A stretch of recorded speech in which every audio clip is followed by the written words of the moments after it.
Hello and welcome back to asset guide YouTube channel. आज की इस वीडियो में हम देखेंगे कि वन इकोसिस्टम में जो केवाईसी सिस्टम इंक्लूड है उसकी वजह से इसको क्या बेनिफिट मिला है। साथ ही साथ हम ये भी देखेंगे कि क्या एएमएल और केवाईसी वाली पॉलिसी हैं, और साथ में हम ये देखेंगे कि जो वन इकोसिस्टम को आप कॉइन मार्केट कैप पर या कॉइन जीको टर्मिनल पर चेक कर सकते हैं तो वहाँ पर हमें यूनिस्वैप ही क्यों नज़र आता है। यानी कि ये यूनिस्वैप, क्योंकि अगर हम डेफी एक्सचेंज की बात करें जिन पर आप क्रिप्टो टोकन को लिस्ट कर सकते हैं, क्रिप्टो प्रोजेक्ट को स्टेक कर सकते हैं, फार्म कर सकते हैं और साथ ही साथ स्वैप भी कर सकते हैं विद अदर कॉइन्स, तो यहाँ पर कई सारे स्वैप हैं जिसमें से पेनकेक स्वैप आप ज़्यादातर जानते हैं जो ट्रस्ट वॉलेट में यूज़ होता है। 1 इंच भी है, DYDX भी है, सिंगल शॉट भी है, काउ स्वैप है, कर्व स्वैप है, बैलेंसर है, सूसी स्वैप है और बहुत सारे स्वैप सिस्टम हैं जिनको आप यूज भी करते हैं। लेकिन यहाँ पर केवल यूनिस्वैप ही क्यों आता है, क्योंकि मैं डायरेक्टली आपको दिखा देता हूँ कॉइन मार्केट कैप, जहाँ पर हम OES USDT को रियल टाइम ट्रैक कर सकते हैं। कल हमने इसको कॉइन जीको टर्मिनल पर भी ट्रैक करके दिखाया था। तो देखिए यहाँ पर एक चीज़ आती है और वो है पॉलीगन यूनिस्वैप B3, यानी कि यूनिस्वैप वर्जन B3 पर, और अभी रिसेंटली इन्होंने B4 अपग्रेड किया है जिसकी इन्फॉर्मेशन हमें मिलती है wjsnews.com पर। तो यहाँ Uniswap B4 introduced KYC and AML OES approved for transaction. ये अपने आप में एक बड़ी न्यूज़ है क्योंकि यूनिस्वैप ने अभी रिसेंटली अपने आप को वर्जन 4 पर अपग्रेड किया है, और वर्जन 4 में दो चीज़ें बिल्कुल कंपलसरी हैं। First is KYC and second is AML policy. तो AML पॉलिसी के अंतर्गत आता है एंटी मनी लॉन्ड्रिंग। जितने भी क्रिप्टो प्रोजेक्ट हैं उनको यूरोपियन यूनियन की तरफ से भी एक रूल आया है मीका ग्रुप की तरफ से, कि अगर कोई क्रिप्टो प्रोजेक्ट सस्टेन करना चाहता है या अपने फीचर्स मार्केट में लेकर आना चाहता है तो उसको सभी AML पॉलिसी को फॉलो करना होगा। AML पॉलिसी जो है इंडिया में भी अप्लाइड हो चुकी है, और इस AML पॉलिसी के अंतर्गत कस्टमर को KYC करना कंपलसरी है, चाहे वो किसी डिसेंट्रलाइज एक्सचेंज को यूज़ करता हो या फिर वो किसी सेंट्रलाइज एक्सचेंज को यूज़ करता हो। अगर हम बात करें तो इंडिया में जितनी भी सेंट्रलाइज एक्सचेंज हैं जैसे कि वजीरेक्स हो गया और कॉइन स्विच कुबेर हो गया, तो वहाँ पर भी आपको अपनी KYC कंपलसरी करनी पड़ेगी, जिसमें आपको अपना pan card, ID document and address document देना पड़ेगा, और साथ ही साथ इन क्रिप्टो एक्सचेंज को 5 साल तक कस्टमर का डाटा भी सेव करके स्टोर करके रखना पड़ेगा। अब डिसेंट्रलाइज जो एक्सचेंज थी या स्वैप सिस्टम जितने भी थे जिनको हम ट्रस्ट वॉलेट में या फिर दूसरे वॉलेट की मदद से यूज़ करते थे, नए टोकन नए प्रोजेक्ट जो लॉन्च होते थे उनको परचेज करने के लिए स्वैप करने वाला सिस्टम था। जैसे ट्रस्ट वॉलेट में पेनकेक स्वैप के माध्यम से आपने बहुत सारे कॉइन को ख़रीदा होगा कि भाई ये कॉइन लॉन्च हो रहा है, $2 का ख़रीद लो, कोई फ़र्क नहीं पड़ता, आने वाले टाइम में इसका प्राइस $1000 तक जाएगा। तो ऐसे मेटामास्क में भी कई सारे सिस्टम थे, कई सारे प्रोजेक्ट आए थे जो आपने ख़रीदे होंगे। उसी ठीक वैसे ही एक यूनिस्वैप सिस्टम है, एक 1 इंच सिस्टम है। तो यहाँ पर OES जो है वो यूनिस्वैप पर, यानी कि वन इकोसिस्टम इस यूनिस्वैप पर लिस्ट हुआ है। तो यूनिस्वैप का मेन रीज़न ये है कि यूनिस्वैप ने अभी KYC and AML policy launch की है, यानी कि यूनिस्वैप के वर्जन 4 पर अगर कोई भी प्रोजेक्ट लॉन्च होगा तो उस प्रोजेक्ट की KYC डिटेल यूनिस्वैप के पास होनी कंपलसरी है। अगर हम बात करें KYC में तो एक वहाँ पर आपका टैक्स डॉक्यूमेंट लगता है, एड्रेस डॉक्यूमेंट लगता है और ID डॉक्यूमेंट लगता है।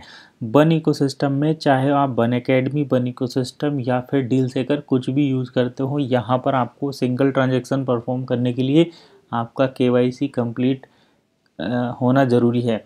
जैसे कि अगर आप किसी को यूरो भी ट्रांसफ़र करते हैं तो जिसको आप ट्रांसफ़र कर रहे हैं उसको और जो ट्रांसफ़र कर रहा है उसका, दोनों का KYC अप्रूव होना ज़रूरी है।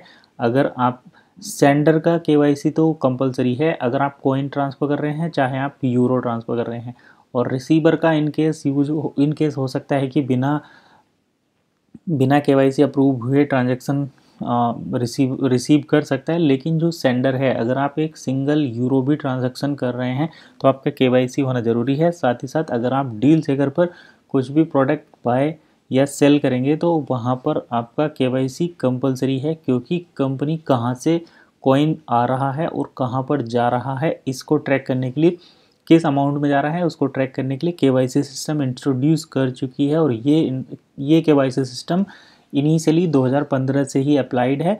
हालांकि वन इकोसिस्टम 2020 में दिसंबर के आसपास लॉन्च हुआ था, तो तब से वन इकोसिस्टम में भी ये सारी चीज़ें कंपलसरी हैं और इसको पॉलीगन डिसेंट्रलाइज ब्लॉकचेन पर भी लेकर जाया जा चुका है, जिसको आप यूनिस्वैप के थ्रू स्वैप कर सकते हैं। और यहाँ पर ट्रांजैक्शन करने के लिए जो भी अथॉरिटी ट्रांजैक्शन करेगी उसकी केवाईसी ज़रूरी है। तो देखिए, अगर हम देखें यहाँ पर यूनिस्वैप में जो डेफी एक्सचेंज है, यूनिस्वैप को अभी रिसेंटली B3 वर्जन से B4 पर अपग्रेड किया गया है। B4 में केवाईसी के लिए एड्रेस आईडी डॉक्यूमेंट ज़रूरी है, तभी आप यूनिस्वैप पर ट्रांजैक्शन कर सकते हैं। जैसे यहाँ पर आप पेनकेकस्वैप में बिना केवाईसी के ट्रस्ट वॉलेट को ऐड करेंगे, वहाँ से अपने कॉइन डिपॉजिट करेंगे, यूरो डिपॉजिट करेंगे या फिर USDT, और उनसे किसी भी प्रकार का नया लॉन्च होने वाला कॉइन को आप स्वैप कर सकते हैं, अपने वॉलेट में स्टोर करके रख सकते हैं। लेकिन अब यूनिस्वैप में क्या होने जा रहा है कि जैसे ही आप यूनिस्वैप से अपने ट्रस्ट वॉलेट को कनेक्ट करेंगे तो यूनिस्वैप बोलेगा कि भाई अपने आधार मतलब अपने एड्रेस डॉक्यूमेंट और ID डॉक्यूमेंट सबमिट करो, अपना केवाईसी वेरीफाई करो, उसके बाद ही आप यहाँ पर ट्रांजैक्शन कर सकते हैं।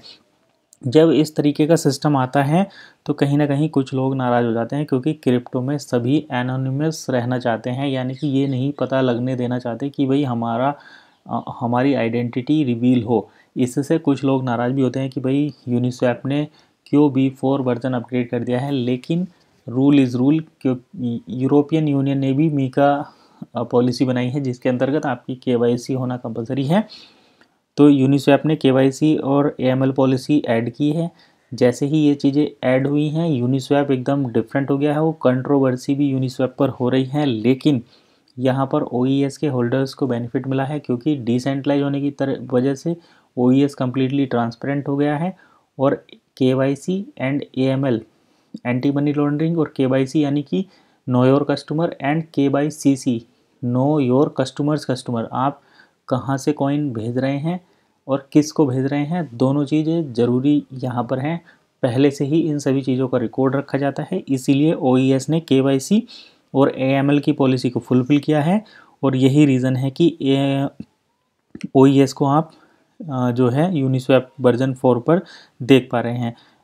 जितने भी टर्मिनल हैं जहाँ पर आप OES की लाइव ट्रेडिंग ट्रैक करते हैं, चाहे वो CoinGecko टर्मिनल हो या फिर कॉइन मार्केट कैप हो, वहाँ पर आपको यूनिस्वैप वर्जन 3 नज़र आएगा। और यहाँ पर देखा जाता है कि this page has been created automatic on chain data. तो जैसे ही ये वर्जन 4 यहाँ पर अपग्रेड होगा, ये एरर भी ख़त्म हो जाएगा। अभी प्राइस है 44.23, कल प्राइस था 45.29 समथिंग। तो प्राइस अभी ड्रॉप हुआ है, जो कि आप लाइव यहाँ पर CoinGecko टर्मिनल पर देख सकते हैं कि किसी ने कम रेट पर 1 कॉइन बेचा है और उसको बाय कर लिया गया है। क्योंकि प्राइस कम या ज़्यादा तभी होता है जब एक ट्रेड एग्जीक्यूट होती है और एक ट्रेड में एक बायर और सेलर दोनों इंक्लूड रहते हैं, तभी वो ट्रेड सक्सेसफुल होगी। जब बायर कम रेट पर बेचते हैं और सेलर भी कम रेट पर ख़रीदना चाहते हैं तो प्राइस नीचे जाता है। जब बायर अपने इंटेंट को बढ़ाते हैं और ज़्यादा प्राइस पर प्रोडक्ट को सेल करते हैं तो सेलर को भी ज़्यादा ही रेट पर ख़रीदना पड़ेगा, जिससे प्राइस अप जाता है।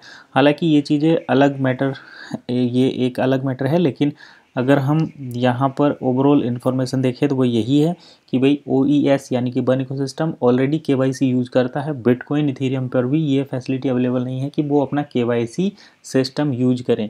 और यही रीज़न है कि OES को यूनिस्वैप पर लिस्ट होने का चांस मिला है। और वर्जन 4 पर इसको आप कई सारे फीचर्स यूज़ कर सकते हैं, जैसे कि जैसे कि यहाँ पर अलग अलग पूल होते हैं, जिस पूल में आप कॉइन इंक्रीज कर सकते हैं, फार्मिंग कर सकते हैं, नए कॉइन जनरेट कर सकते हैं। तो ये सब वेरीफाई करो, उसके बाद ही आप यहाँ पर ट्रांजेक्शन कर सकते हैं।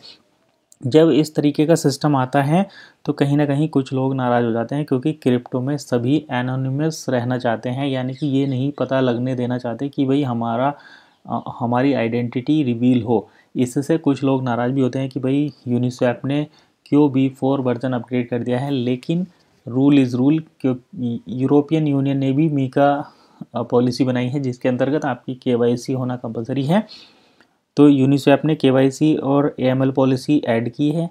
जैसे ही ये चीज़ें ऐड हुई हैं यूनिस्वैप एकदम डिफरेंट हो गया है। वो कंट्रोवर्सी भी यूनिस्वैप पर हो रही है, लेकिन यहाँ पर OES के होल्डर्स को बेनिफिट मिला है क्योंकि डिसेंट्रलाइज होने की वजह से OES कम्प्लीटली ट्रांसपेरेंट हो गया है। और KYC and AML anti money laundering और केवाईसी यानी कि know your customer and KYCC know your customers customer, आप कहाँ से कॉइन भेज रहे हैं और किस को भेज रहे हैं, दोनों चीज़ें ज़रूरी यहाँ पर हैं। पहले से ही इन सभी चीज़ों का रिकॉर्ड रखा जाता है, इसीलिए OES ने KYC और AML की पॉलिसी को फुलफिल किया है। और यही रीज़न है कि OES को आप जो है यूनिस्वैप वर्जन 4 पर देख पा रहे हैं।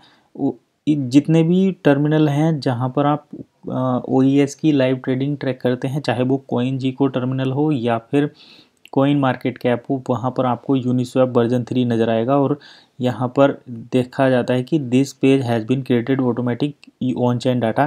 तो जैसे ही ये वर्जन 4 यहाँ पर अपग्रेड होगा ये एरर भी ख़त्म हो जाएगा। अभी प्राइस है 44.23, कल प्राइस था 45.29 समथिंग।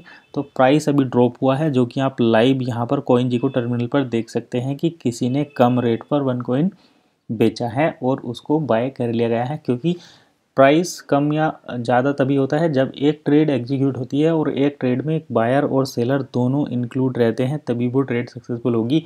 जब बायर कम रेट पर बेचते हैं और सेलर भी कम रेट पर ख़रीदना चाहते हैं तो प्राइस नीचे जाता है। जब बायर अपने इंटेंट को बढ़ाते हैं और ज़्यादा प्राइस पर प्रोडक्ट को सेल करते हैं तो सेलर को भी ज़्यादा ही रेट पर ख़रीदना पड़ेगा, जिससे प्राइस अप जाता है। हालांकि ये चीज़ें अलग मैटर, ये एक अलग मैटर है, लेकिन अगर हम यहाँ पर ओवरऑल इन्फॉर्मेशन देखें तो वो यही है कि भाई OES यानी कि one ecosystem already KYC use करता है। बिटकॉइन इथेरियम पर भी ये फैसिलिटी अवेलेबल नहीं है कि वो अपना KYC सिस्टम यूज करें।